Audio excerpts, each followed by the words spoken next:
Welcome back to Nasdaq Trade Talks. I'm Jill Malandrino, Global Markets Reporter at Nasdaq. We're coming to you live from Inside ETFs in Hollywood, Florida.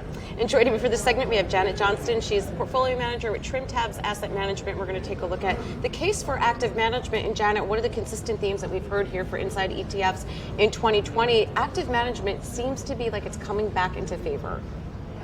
Well, I'm not sure about that, but where we are quantamental. So we like to think of ourselves as a next generation type of product where we're fully integrating our multi-factor quantitative models with active management. So our goal is to use the best of both. Mm-hmm. So it's obviously different than other active management styles that are out there, but tell us more about quantamental. What is that comprised of?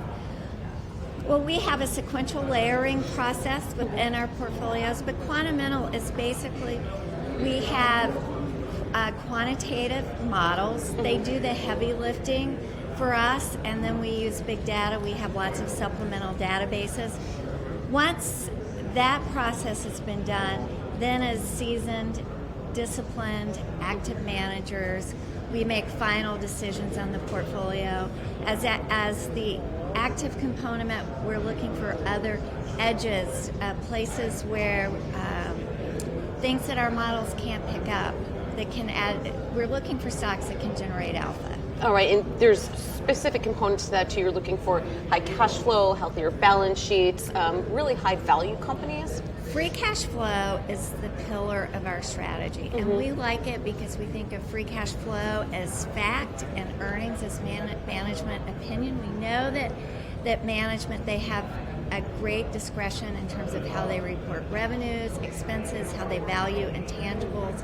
So we look at free cash flow, balance sheets, and actual share reduction. So we're starting with a very high quality list of companies that we can select from to add to our portfolio. Now, would that only be in the large cap space, or will you look at other? We start with the Russell, the 1,500 most liquid of the Russell 3000.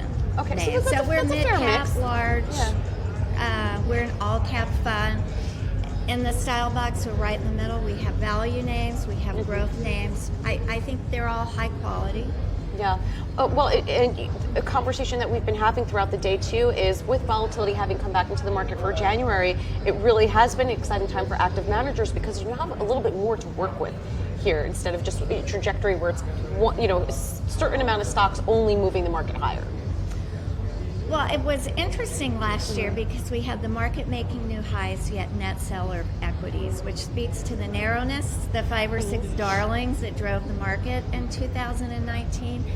I think that the fundamentals are improving. We think 2020 is going to be a good year, and actually for us, this is probably an opportunity to pick up some names that we wanted to own. I think in this 2% environment, 2% GDP, global growth, high quality companies with moats and characteristics where they have a sustainable competitive advantage.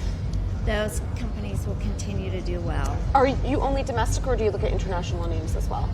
We have two. We have the same strategy, both domestic and international. TTAC is our domestic fund, and TTAI is our international fund. Do you think there'll be some opportunity, whether it's emerging or international, for this year? I think international has been a great place to be. We actually, last year was a fantastic year for us. There are a lot of, we employ the same strategy, and while the virus is a big topic today, hopefully it will not turn into a pandemic, but one of the things across both portfolios that we saw is that the Chinese consumer was alive and spending. So from Japan to Europe to the US, we have companies with double-digit growth selling to the Chinese consumer, and I think it's a great place to be. All right, Janet, great to see you as always. Thanks for joining us, and thanks for joining me on Trade Talks. I'm Jill Malandrino, Global Markets Reporter at Nasdaq.